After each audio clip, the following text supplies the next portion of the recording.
the echo chamber, where we uncover the hidden truths of history and their impact on our lives today.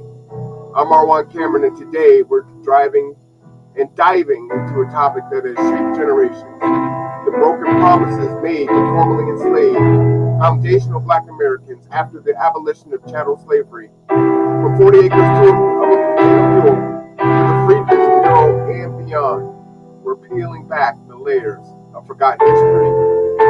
Let's get into it. When slavery ended in 1865, millions of newly freed foundational Black Americans were left without land, money, or resources to build their futures. The federal government made multiple promises to support their transition to freedom.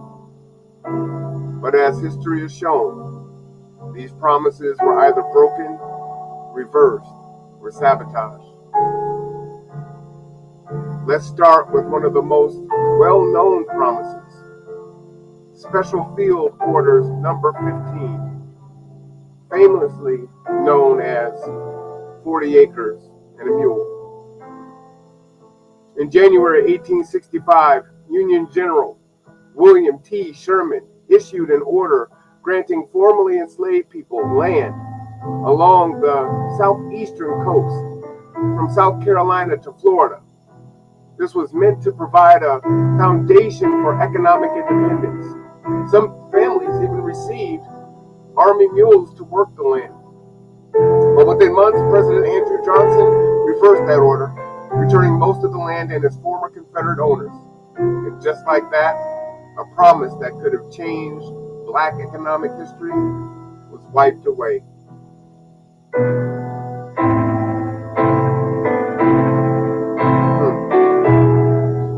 But that wasn't the only commitment made. The U.S. government created the Freedmen's Bureau in 1865 to help former slaves transition into a free society.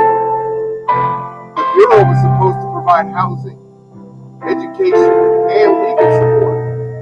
It opened schools, helped negotiate fair labor contracts, and even assisted in land redistribution. But guess what? White Southern opposition and lack of federal funding crippled the Bureau, and by 1872, it was dismantled entirely, leaving foundational Black Americans vulnerable to exploitation.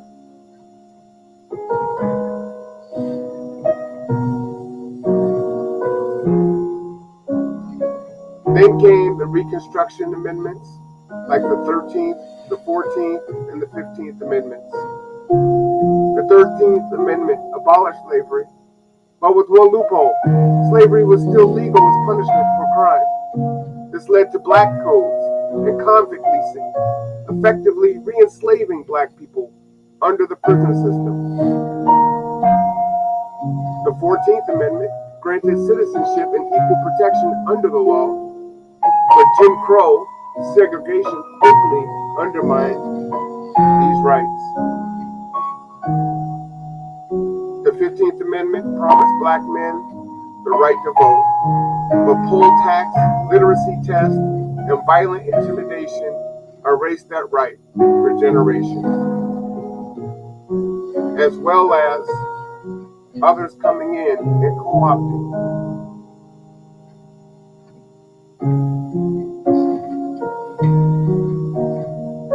But let's not forget our Homestead Acts, laws that allowed Americans to claim land, to build their futures.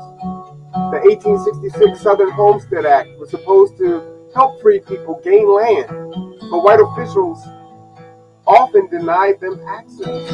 Meanwhile, white settlers were given the best land, ensuring that Black families remained landless and economically disadvantaged.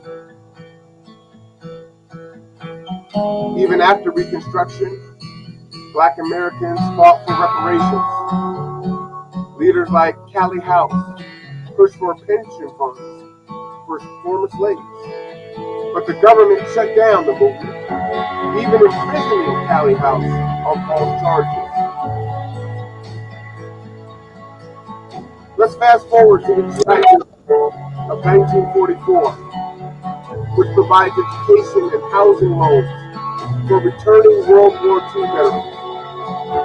While white veterans built generational wealth, black veterans were often denied these benefits due to racist and local policies, keeping them locked out of the American dream.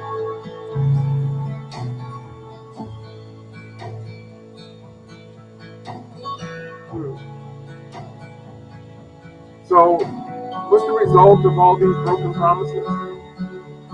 A massive racial wealth gap, generational poverty, and systemic inequalities that persist today.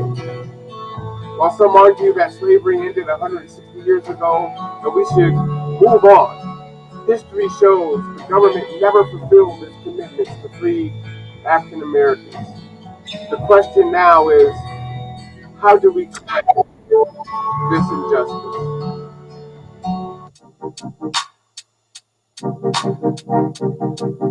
The conversation around reparations isn't just about the past. It's about the present and the future. It's about repairing the damage and ensuring that black communities get the justice they were promised. This isn't just history, it's unfinished business. But what do you think? Should the U.S. be held accountable for these broken promises? What do you say to those that said, I didn't own slaves? We just need to get past it. We want you to join the discussion on our social media pages, and let's keep this conversation going. As you know, HR 40 is trying to be reintroduced. Stay tuned for another podcast that goes in depth on HB 40.